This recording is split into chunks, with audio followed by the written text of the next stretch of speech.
Sorry to interrupt you doctor Haldar, আমি এখানকার SDPO. হ্যাঁ নমস্কার, আপনাকে আমি চিনি। তাহলে তো ভালোই হলো।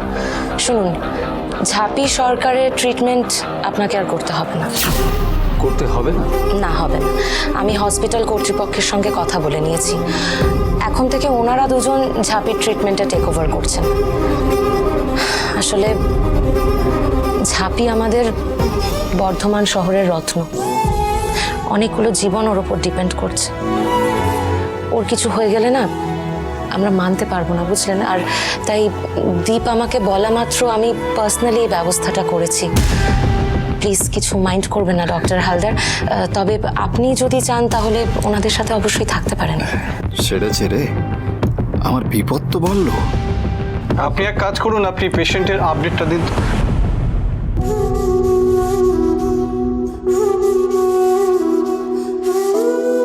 চিন্তা করো না দীপ, ঝাঁপি সুস্থ হয়ে যাবে। ওনারা অনেক বড় ডাক্তার, আমার বিশ্বাস ওনারা ঝাঁপিকে ঠিক সুস্থ করে তুলবেন। যা, সব প্ল্যান কেচে গেল। তবে ওনারা যে আমাকে ইঞ্জেকশনটা পুশ করতে দেখেননি, এই যা রক্ষে। আর এনারাও একেবারে মোক্ষম সময় এসেছেন। এনারা আসার আগে যদি ইঞ্জেকশনটা পুশ করে ফেলতাম, বিশাল ঝামেলায় পড়ে যেতাম। আমাকে না বেরোতে হবে, বুঝলে? তুমি যে কোনো প্রয়োজনে প্লিজ আমাকে কল করো, ওকে? অবশ্যই। Thank you ma'am, thank you so much. সে কি এখনো স্টমাক ওয়াশ করেনি? শিগগির ব্যবস্থা করুন, কুইক কুইক। হ্যাঁ নার্স, আপনি আপনি এক কাজ করুন, ইমিডিয়েট স্টমাক ওয়াশের ব্যবস্থা করুন। জান? Yes sir.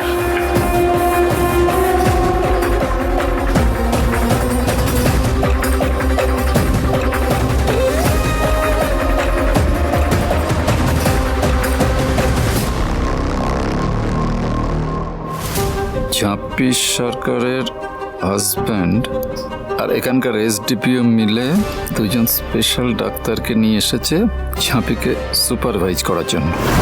এবার ঝাঁপির মরা বাঁচা সবটাই ভগবানের হাতে। আমার হাতে ওকে মারার আর কোনো সুযোগ নেই। Damn it. তবে যত বড় ডাক্তারই আসুক না কেন ঝাঁপি, তোমাকে এবার কেউ বাঁচাতে পারবে না। হ্যাঁ, ডক্টর হালদার কাজটা করতে পারলে তুমি আরো তাড়াতাড়ি চলে যেতে, কিন্তু এবার একটু দেরি হবে। মরবে তো তুমি বটেই। না না না না না না, আর ঘরেতে বসে থাকলে চলবে না।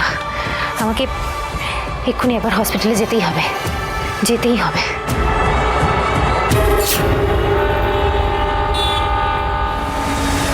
ঝাঁপিকে এই দীপ, ঝাঁপির কি অবস্থা? ও ঠিক আছে তো? জানি না রে, ডাক্তার তো কিছু জানায়নি, অবস্থা ক্রিটিক্যাল। ওই তো ডক্টর আসছে। ডক্টর, পেশেন্টের অবস্থা কেমন না এখন? না ঠিক আছে? ভালো না, পেশেন্টের কন্ডিশন খুব খারাপ। কি বলছেন? আমরা স্টমাক ওয়াশ করেছি কিন্তু জ্ঞান ফেরার কোনো লক্ষণ দেখতে পাচ্ছি না। আসলে ওষুধের ডোজটা মনে হয় ওনার জন্য একটু বেশি হয়ে গেছে, তাই হার্টে বাজেভাবে এফেক্ট করেছে। তাই পেশেন্টের কন্ডিশন ক্রমশই খারাপ হচ্ছে। ডোজেস বেশি হয়েছে? কি কি বলছেন? ওই একই ডোজের ওষুধ তো মানে আমার একজন পরিচিত খেয়েছেন, সার্ভাইভ করে গেছেন। না, হতে পারে আসলে একই কম্পোজিশনের ওষুধ এক একজনের শরীরে এক এক রকমভাবে এফেক্ট করতে পারে। আমাদের ঝাঁপি সরকারের রিপোর্ট যা বলছে তাতে ব্লাড কন্টামিনেট করে ওষুধটা একেবারে গিয়ে এফেক্ট করেছে হার্টে। আচ্ছা, আপনি কি যেন বলছিলেন? ওই 0.25 ডোজের ওষুধ 10টা খেয়েছিলেন? হ্যাঁ হ্যাঁ হ্যাঁ, 0.25 10টাই। কিন্তু 0.25 ডোজের ওষুধ 10টা খেলে তো শরীরের অবস্থা এতটা অ্যাডভান্স হওয়ার কথা না। আপনার মনে হয় কোথাও ভুল হচ্ছে, আপনি একবার ভেবে দেখুন তো। আমার মনে হচ্ছে উনি 0.25-এর থেকে বেশি ডোজের ওষুধ খেয়েছিলেন। অবশ্য ব্লাডের রিপোর্টটা এলে আমরা কনফার্ম হব, কিন্তু আমাদের ইনটিউশন যা বলছে বা আমাদের ধারণা যা বলছে তাতে যদি সেটা ঠিক হয় তাহলে patient is in real danger. আর তাই তাই কি একটু পরিষ্কার করে বলুন না প্লিজ। আপনাকে কোনো কিছু লুকোতে চাই না, আপনি মনকে শক্ত করুন, কারণ যে কোনো সময় যে কোনো রকমের পরিস্থিতির সম্মুখীন আপনাকে হতে পারে। তাই মানসিকভাবে আপনি প্রস্তুত হন।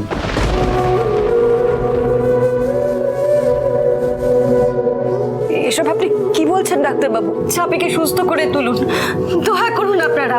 চাপি আমাদের বাড়ির লক্ষ্মী ডাক্তারবাবু, ওকে সারিয়ে তুলুন।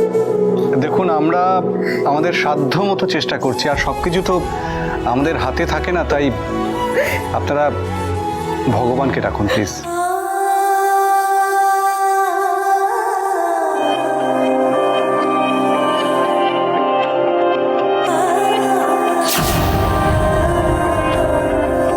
ঠাকুর, ঠাকুর তুমি মেয়েটাকে ভালো করে দাও ঠাকুর।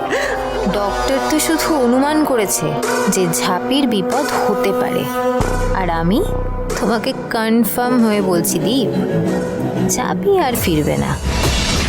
চাবির এই অবস্থার জন্য তুমি কোনোভাবে দায়ী নয় তো? এর পিছনে তোমার কোনো হাত নেই?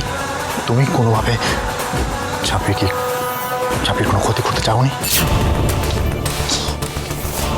কি বলছো কি তুমি? হ্যাঁ, ও তো নিজে পাকামো করে ওই ট্যাবলেটগুলো খেয়েছিল। এই শোনো, আমি কি ওকে খাইয়ে দিতে গেছিলাম ট্যাবলেট?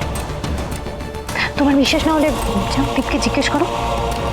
আরে বাবা, আমি তো নিজেই ট্যাবলেট খাইনি। 10টা ট্যাবলেট একসঙ্গে খেলে যে কি হতে পারে আমি জানি না, সেটা খাওয়ার জন্য আমি ওকে পুশ করবো?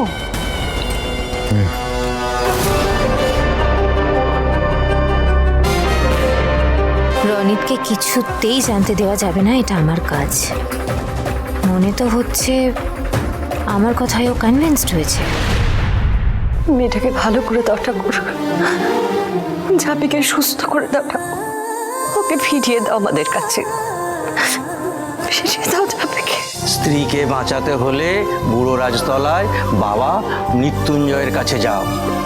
একমাত্র উনিই পারেন তোমার কাছের মানুষকে ফিরিয়ে দিতে।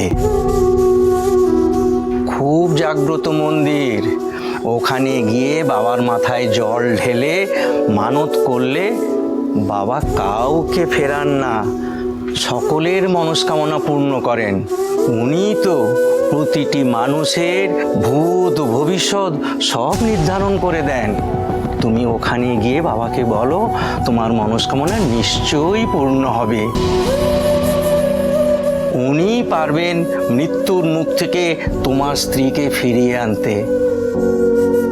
যাও বাবা, ওনার কাছে যাও।